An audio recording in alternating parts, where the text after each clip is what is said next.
Smog, la solita moda. A Vicenza è scattato il livello arancione, stop ai veicoli privati a benzina Euro 2 ma anche ai diesel Euro 5, vale a dire a macchine immatricolate fino al 2014, 8 anni fa. E quanto stabilisce l'accordo di programma per la qualità dell'aria nel bacino padano, firmato anche dalla Regione Veneto. Ora, in tempi di crisi economica ed energetica, con le bollette di fuoco che si stanno abbattendo sulle famiglie, fermargli pure l'automobile semi-nuova diventa discutibile, tanto più se si considera che i benefici ambientali, il lockdown insegna, sarebbero minimi. Durante il lockdown abbiamo commissionato un'analisi che ha dimostrato che con tutto il traffico fermo la riduzione del PM10 è poco meno del 10%, quindi serve veramente a niente.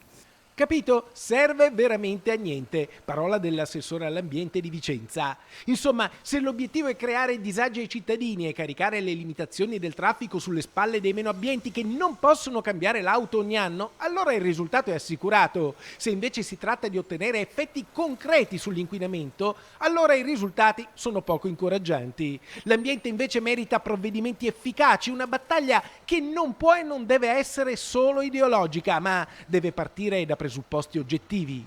Siccome evidentemente prendere provvedimenti coraggiosi sull'ambiente e investire davvero è difficile, allora si calano dall'alto queste ordinanze no smog che però sappiamo non sono la soluzione del problema, ma purtroppo i comuni non possono esentarsi.